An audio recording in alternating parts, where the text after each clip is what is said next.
Tonight, the nation pausing to honor the men and women who served our country and those who made the ultimate sacrifice. Veterans Day ceremonies underway across the country tonight. We'll have a look at services and especially those in our backyard. Also, the Department of Veteran Affairs announces a massive overhaul of the broken system designed to give our veterans quality medical care and treatment. What military analyst Mike Lyons has to say about the new measures announced just this week. Plus, a Navy reservist takes on a major feat, all to pay tribute to servicemen and women who lost their lives fighting for our country.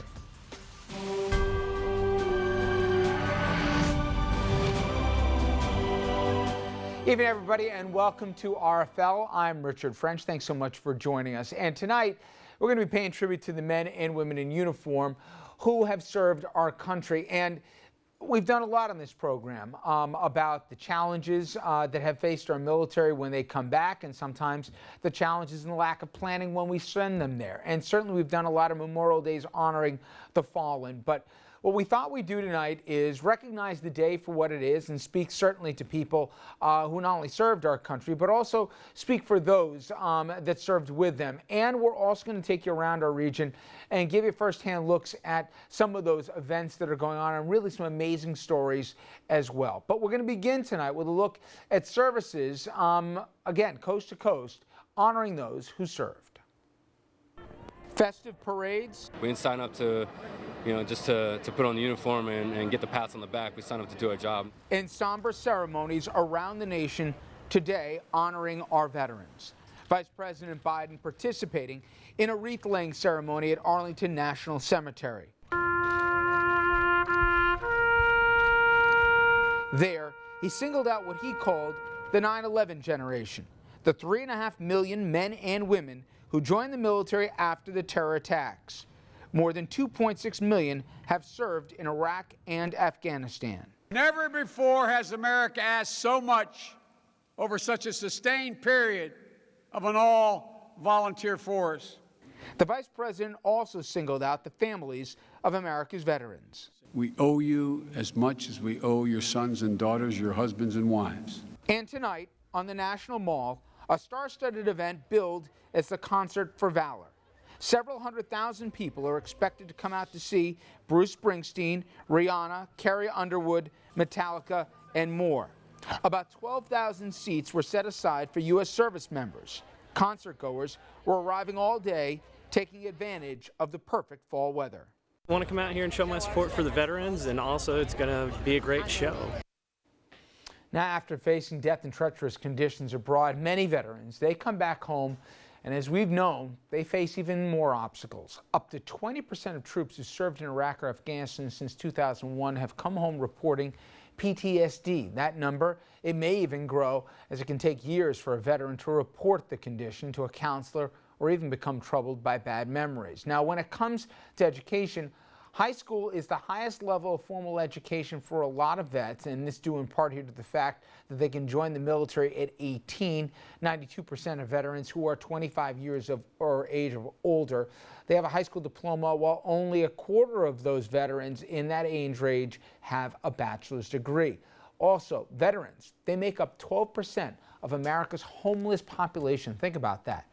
Number of homeless vets, it's gone down, though, thankfully, by about a third since the recession in 2010 due to the treatment and also welfare efforts. And more than 700,000 veterans were unemployed last year, 60% of them over the age of 45, and another 35% between the ages of 25 and 44.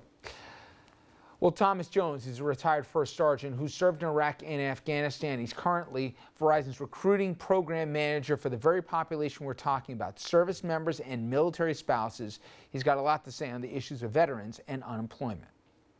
Tommy, thank you very much for a few minutes. And before we get into what you're doing now and the veteran population of today, I thought it was interesting. I saw this written somewhere. I'd love the courtesy of them, but even veteran groups sometimes almost conflate Veterans Day and Memorial Day, and I think in a lot of ways that's a problem that we have. Memorial Day, obviously, it's to recognize the fallen who made the ultimate sacrifice, but there's the living too, and there's huge populations, and it's not just the Iraq and Afghanistan guys, it's the Vietnam, the Korean War vets, it's guys from Desert Storm in between that, it's obviously World War II vets, a dying generation, if you will, and sometimes that gets forgotten. I know you deal with this on a day-to-day level, but there are so many needs here and acute needs for the vets who come back that we do better than them than we did by the Vietnam vets, but we're still not doing enough, right? Right, absolutely.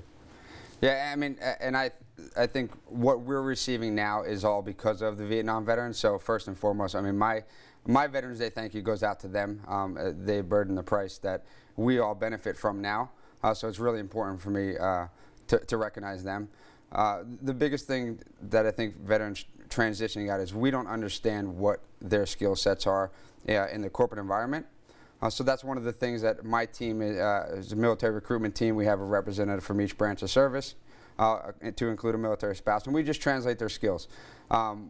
It's hard to understand exactly what a veteran might bring. They think of an infantry soldier, for example.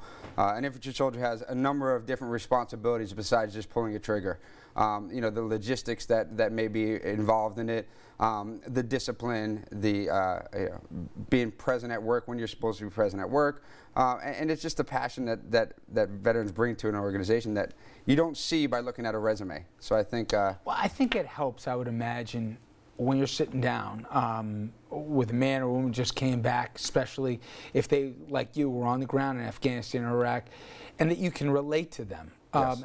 Talk about why I think people are surprised, I was too, that the unemployment rate, you know, basically every metric that you can find, the bad kind of numbers here, from whether it be substance abuse, homelessness, all the rest, it's higher for heroes who came back to this country.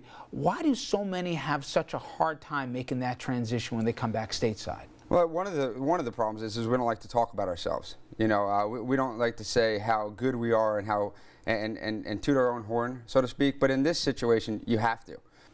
Unlike past generations, and we do a lot with World War II vets, and they were the guys. You know, everybody knew somebody in the block that went. It's a different day and age, and an all-volunteer service. For a lot of Americans, you know, they don't have that connection to the soldier that went there, and oftentimes went there again and again and again. Right. As you guys, I'm sure you've talked to guys who've done, you know, 3, 4, 5, 6 tours. If people feel far more grateful than they did, unfortunately, back with the Vietnam generation, how's the best way to communicate that, not just today on Veterans Day, but going forward, to show that they really appreciate what the vets have done? I think it's get to know the veterans, get involved in the community, get involved in like the Iraq and Afghanistan Veterans of America, be part of the solution. And I think every company wants to hire veterans, they just don't know how. Are companies, not just Verizon, but are other companies getting better at it now, identifying these people as, this isn't some charity hire, this is a good hire? Yeah, that's the key. And the veterans don't want that either. You know, I talk to veterans all the time. Every day I go to career fairs, and it's not a charity. Veterans want to be hired because they are highly qualified talent. Well, we're going to be talking to a mutual friend here, Mike Lyons, in a little bit about the VA reorganization, and hopefully with the new head here, they'll do a much better job than what they've done in recent years to this point. But I'll ask him the same question I'll ask you now. On Veterans Day, what does the day mean? And not just on the calendar, but what does it mean to you? Are there names or there faces here, especially as a leader in the military, that this has special meaning for you? Absolutely, because I'm a recently retired veteran. I retired in March of 2013, so I still have my soldiers still serving. I have people I know that are currently deployed in Afghanistan.